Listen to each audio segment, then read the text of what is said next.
Our next presenter is also an entrepreneur from the greater Joplin area that loves what she does, and you're going to see that passion not only from her imagery today, but also from her personally with what she really loves doing, which is making people look really great. She is an experienced professional photographer, and her and her husband also have small children here in the Joplin area. He is also employed here in the greater Joplin area, located at a small business in the Griffin building downtown. And we're very excited today. Please welcome Makala Towner with Makala Towner Photography.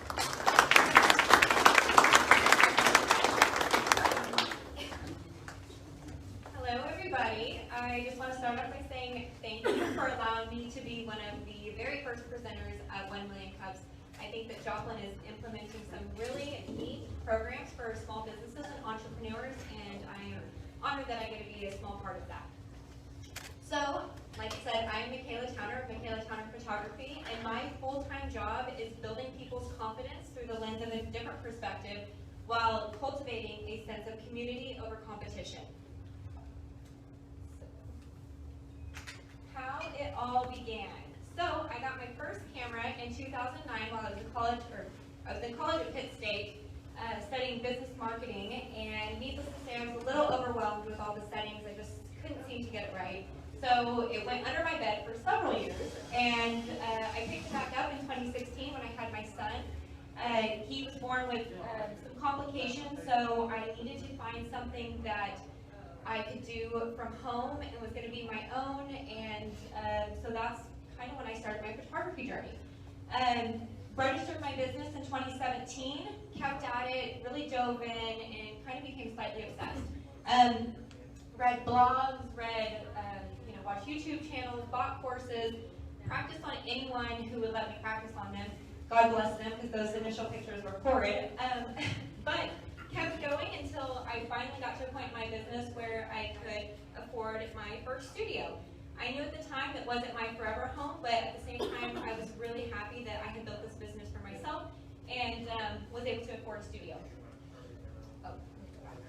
So I kept working at it, I pretty much was charging beginner level prices, even though I had invested in myself and in the time to get to professional level. And that ultimately led to a burnout. I was shooting, 5, 6, 7 shoots a week. All of my free time, my evenings, my weekends was spent photographing. And then when I wasn't photographing, I was culling and editing and going through those. And my turnaround time was slacking. And I knew I had to do something not only to save my business, but to save my passion for my business, because it was losing the fun for it. So I made the switch from shoot and burn, is what they call whenever you meet with someone. You take their photo and then, for about an hour, and then a couple weeks later they send you all the digitals. I knew that I was on the hunt for a new studio that would support my new system that I wanted to implement, which was in-person sales, or IPS. So I found a space in December of 2020 inside the Griffin building on the 4th floor, and I put to work this complete new business restructure. I knew that if I was taking my price tag from an average of $400 to $1,500 plus, then I was going to need to add additional value to that. So that is when I implemented the client experience. The client experience is a full-service luxury experience. To kind of give you a run-through, whenever a client books with me, we start about 9:30 in the morning. I, did some business-to-business networking with other businesses inside the Griffin building. So I have hairstylists and makeup artists from the Brush and Blade that I send my clients down there to get pampered, hair done, makeup done. They come up. I have a client wardrobe that I'm ever expanding of carefully chosen pieces that I know photograph well. So if a client necessarily doesn't know what to wear, I take that factor out of that for them, so it's completely stress-free. We do the shoot for about 90 minutes, and then I have really worked hard to streamline my process because I wanted to take back my nights, weekends, and free time. So I edit, cull, and have their images ready in about an hour and a half. So I send them down to lunch at Social. Again, I kind of networked with the manager there, have a standing tab with them. They go have lunch on me. I say, come back in an hour and a half, and I'll have your images ready for you to view. And they come up, we sat down in the reveal and ordering room, we look at their images, and then based on, say if it's a business or a branding photo shoot, they necessarily might not want printed images. they just want something for their website. So I have a branding package. I have different packages for different needs, for what my client needs. So the other aspect of my business is building a sense of community over competition. So when I first started photography, I really felt like a lot of people in the industry came from a mindset of scarcity, and they really wanted to kind of hide their insider secrets on how they got to be successful and how they got to where they are. So, you know, I put in the work, and I think if the resources were there at the time, I probably could have saved myself a little bit of time and effort. But I vowed to myself that whenever I got to professional level, I really wanted to give back in that sense. So I offer style shoots, workshops, retreats, specialty courses, mentorships. I actually have one of my previous students here. Congrats on the tumbler. And mentorship, second shooter, and something that I want to speak more on and getting help from you guys is building an associate program. And it doesn't have to be just for photographers. So if you're a business owner and you have high turnover rate of, say you're a boutique or hairstylist or florist or something like that, and it maybe necessarily doesn't make sense to hire a photographer every week, I offer courses and mentorships to show you how to take better photos of your business. So anyway, some growing pains that I've been facing, really scaling up, building this associate program out. So there's been several weddings and events this year that I've had to turn down because I'm already booked, and I really want to build up an associate program where I have people working under my umbrella company that I have vetted and the quality check is there and I still oversee, but I can send someone out, maybe at a slight discounted rate because they're not getting me personally, but they're booking with Makala Photography Studios, so they know that the quality is there. So I really need help kind of building the groundwork on that and how to scale up. I also really want to start developing online courses for my workshops and courses, so that way I can sell those and make some passive income on my website. I talked a little bit with Toby at that Ideas on Tap, and so again, if you guys have ideas for that, really looking at scaling that. What also I could use from you guys is marketing and get in front of my ideal clients. So making that business shift just in December to now, a lot of my clients who were the budget-friendly clients, you know, $300, $400, did not follow me into this new price structure. So I think really putting me in front of the ideal clients who value the ease and the full service experience and the luxury experience that I offer would be something great. I mean, everybody needs photos, whether it's family photos, business photos, branding photos, wedding photos, any kind of event. I've done basically all of it. So finding my ideal clients, and then also business to business networking. So I've spoken with Fallon and some, I mean, I'm interested if any of you guys know anybody else, but going around to places and connecting and making myself their preferred vendor. So, and I would definitely put incentivized packages in place to help them refer to me, and you know, I can send you all of my portfolios to show that the work is there, but I would love to be the one that people think of when they're talking with others, you know, hey, Makala does that, we'll send you your info and she would be great. So anyway, that is where I am, what I'm doing, and where I want to go. So, thank you guys.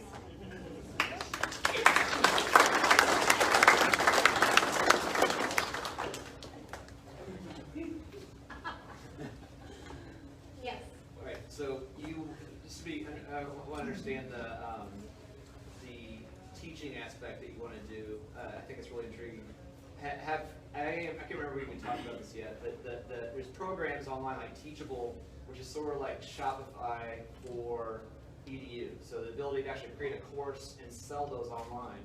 And one of the problems you're trying to solve is how to scale. How do you get out of an hour of your time equals X dollars? Have you created courses, like structured a course? So I haven't yet, and that was what the idea you gave me of Ideas on Tap that I really want to dive into more and look at that. Right now I've just been doing person-to-person courses here in Joplin. So I don't know if it's better to film real life, like me actually teaching the course, or me like sitting down with the backdrop and explaining it and having more of like a, you know, PowerPoint visual that I sell that way. So I don't know from a marketing standpoint which one seems to do better, if it's pre-recorded stuff or if it's, you know, kind of more set up, if that makes sense. But I do also still want to continue in-person courses, and one of my dreams is to host destination retreats for creatives, and so go to national parks, say, you Joshua Tree or wherever and, get these really cool Airbnbs and creatives who are in the industry and they really want to learn how to take their business seriously and actually make a business from it instead of just a hobby, kind of plan like a getaway that they could have a vacation but also really benefit their business from it. Have you thought about creating a vertical along, because it sounds like you can scratch your own itch, where you're creating, because you're looking for associates to help you Yes. to better work. But if you can develop those associates, then you know that they're good because you're the one that's taught them. Yes, and that's kind of the route I want to go. So I don't necessarily need to, I almost wouldn't even prefer established photographers because I think I teach that as the second half of my business. So I can teach somebody anything. They just kind of have to have that team mentality is what I'm looking for, willing to learn and willing to grow with me. So I really just want, I'm looking for people who don't necessarily want to take on the whole package of being a business owner and all the responsibility that comes with that, but they really want the creative outlet of that, of photographing and getting out and doing these events without having to run a business. One more question for someone sitting in here right now who's working for someone else, that's thought about starting their own business. Fear often keeps people from taking that first step. Perception of failure, the lack of self-efficacy. What's in your mind, if you think back, like how did you create your first survivable failure to give you the confidence to take that next step? Yes, great question. So I think I have a positive relationship with failure. I often welcome failure because failure just means that you're going to learn from it and grow. So I always try and fail up. Like if you're not failing enough, are you doing enough? Failing in the right way. But I think once you kind of get that past in your head that you're gonna fail and it's just part of it, that can kind of take out the fear of failure a little bit. If you have that mindset mentality that, okay, I'm gonna take this and I'm gonna learn from it and I'm gonna grow from it and expand, you really just have to get out of your own mental blocks and, work with that. Yes. Okay, I'm curious, both you and Fallon talked about growth, and as a banker, growth costs money. I mean, you're hiring people, you're building new studios, I'm sure some of the equipment you purchase isn't cheap. Bankers are comfortable with buildings, we're comfortable with receivables, we're comfortable, with crops, with cattle, all that kind of stuff. How do you find access to capital markets? And maybe you haven't needed any, but if you have, what's been the reception? Yes, so I've kind of just scaled with my business. If I had some of that, a large sum of money, I don't necessarily know if that would have benefited me at the time because I think for me it was the hunger of working for that to build my business up on my own was part of the driving factor. But now, however, where I want to take it and where I want to build this associate program out, eventually I know that my forever home is still not the Griffin building. I have a bigger building in mind, whether I purchase it or lease it or whatever, but I do want to have a studio that is set up for several different kinds of photography where several photographers can be working simultaneously. We have editors on staff, we have schedulers on staff, we have people doing reveals and showing product and making sales, all of that, so we're having multiple bookings every day is kind of where I want to take it. And so right now I just kind of, I'm not sure if that answers your question, I've just kind of grown with my business how it is, so I haven't really needed a large, and for photography also, the entry, to get into the market really isn't that much, until you start getting into these studio spaces and things like that. And I knew that's why I needed to restructure my business to be more profitable and make more money to allow me to have that larger studio and, the full service that I offer. Yes? When you talk about your affiliate program, so is your vision just to have one big studio in Joplin, or is your vision to have studios in like Northwest Arkansas and Kansas City? What's your vision? Well, the sky's the limit, so right now I'm just kind of thinking of my next step. That would be, great to do that, but, I know now they're developing this app, which I'm curious to see, but it's kind of like the Uber for photographers, so you can get on there and find photographers in the area if you're traveling or doing whatever. So I don't know if there's a possibility there to get on there and have associate photographers in different cities that kind of work under me and, I don't know. I don't know all the logistics of all that, but I definitely don't want to curious. I think with anytime you're teaching what you do, how do you protect yourself and your business from teaching someone what you do and then taking it to the, on their own? I think this is definitely a problem a lot of small businesses face, and how you have the confidence that you can teach them all these great things that that make yours unique, and how you So I think that goes back to the mindset of scarcity versus abundance, and I really think that there is more than enough work for any one person to have. And even if someone did want to come in and steal my word for word what I do, that speaks more about their character. And also, I'm really not worried, because the clients that they're going to get probably weren't my clients anyway. So I think that I'm really not worried about that. That I think even if they book with someone else, we all offer our own unique flavor. And no one can be you. So yes.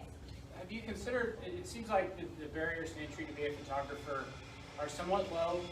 Cameras aren't that expensive. I have one in my pocket that's nice. But the skill level is what matters. It takes time to go through all those classes and things. So a model like Lambda School, where Lambda School is free. You can go there, learn IT, learn how to code, and then they take a portion of your revenue after you're hired, and you're paid back. So if you're going to bring on photographers and train them up, why not send them out into the world, sign contracts, and then take a split from there? Have you looked at anything No, I like that? haven't, but that's an interesting thought. I haven't really given that much thought, and I would like to speak with you a little more on that. So you build your flock for free on the front end, you send them off, and then you share your assets, your software, you can train them up, Yeah. and you get a cut for X years going forward. Yeah. Yeah. See, and that's essentially kind of what I'm trying to do with the associate program. I don't know if it's better to contract them out or actually work underneath my umbrella company, but train them, have them use, my CRM, my editing, my programs, all of that, so they don't have to have, because even though it's relatively low cost to get into photography, you're still looking for a decent camera, decent lens, computer for editing, all of your softwares. You're probably in at least, 12, 15,000 to get in there. So maybe someone who doesn't want to do that and then actually stay on top of it. Skill, though, is the thing. That's why Lambda School is interesting, because the barriers to becoming a coder are very low. You can buy a laptop for $200 and off you go. But it's the skills required to do the job. Lambda School is the fastest growing school in the country right now. So it's because it's free. Yeah. And you can code from anywhere and learn for free, and then you land a six-figure job, and Lambda makes 30, 40% of that for the next 2 to 4 years. Yeah, I think that's interesting. I think somehow tying that into where I want to go with the associate program, that there's definitely some possibilities there. Yes. So me and my husband are both photographers. Uh-huh. We do weddings and portraits. Do you do, like, if we were to partner with you for associates, could we still have our own business, or is it as soon as we start working with you, it's under your umbrella? So that, I'm not really That's so many. Yeah, so that, I don't know for sure how that would work. I still have like a referral program for people who have their own business, and you can't take all that into your book. And so I do say, if you refer someone else to me, then I give you a percentage of that for referring that to me, and vice versa. So I would definitely be willing in that. I don't know if, since you already have your own business and all of that, I'm not sure. It's more so for like you said, not established. Yeah, so people who are more established, I definitely do like a referral program. And, yes. Okay. Yes, Kayla. With your new studio, what is the ideal customer for you? Are you moving away from outdoors? And if you're going to do an outdoor session, do they still do the whole? Great question. Yes. Okay, so since I got my studio in December, pretty much all the sessions I've done since then have been indoor because of the weather, and it's kind of cold. But I'm set up to do either one. So I still love photographing outdoors, weddings, branding shoots, however people want to do. I'm a sucker for the golden hour, sunset, sun flare photos. So it would just work a little bit different if you wanted to do like a morning session or sunset session. Those are typically the best times. We would probably get started, 3 hours before sunset with hair, makeup, styling, and then I would probably have you come the following morning. So it would still be a 24-hour turnaround time. It's just going to look a little bit different, compared to starting in the morning and having your photos that evening. Thank you. Yes. Okay, can you talk about how you're doing your marketing now? Like, how are you finding your clients? I would think it would be a little challenging to find somebody who's paying $1,500 a session? Yes. So you would think so, but there are people out there who value what you offer, and because this is such a custom product and custom service, people will pay when it's like a piece of art to them. So I do have my marketing program, and I do offer payment plans, pre and post payment plans. They just don't get their images or the products until it's paid off, but I do work with everyone's budgets. So pretty much Facebook, Instagram, constantly feeling like you're that annoying person in people's faces, just posting every day, posting on your stories, doing reels, really getting over my fear of public speaking and going live and doing things like that. Part of the reason I signed up for this was to kind of get out of my own way, right? I noticed that this was a fear of mine, so I wanted to overcome it. But, you know, Facebook has been a big one, and honestly creating like a VIP group that I have as well. That's kind of the first one to get special offers or any promos or things like that, creating a sense of urgency. But really social media has been my biggest thing, and now I've joined the chamber about a month ago, so I'm really trying to get out there and network with other businesses. I've done several branding shoots for businesses, for law firms, hairstylists, anything like that. I offer a collection called the Branding Your Influencer Package, and that is just a digital-based service, but it's pretty much we go in and we get a ton of content in a short amount of time. So I'm talking like 10 outfit changes, 10 backdrops. So you have content for the next 6 months, and a lot of different looks. That would probably be something for someone who is looking for content for their website or for social media or something. So I really try and cater to what your needs are, having a conversation about what you need and like how to get you there. Does that answer your question? I think I went off on a different tangent. Oh no, it answers. That's okay.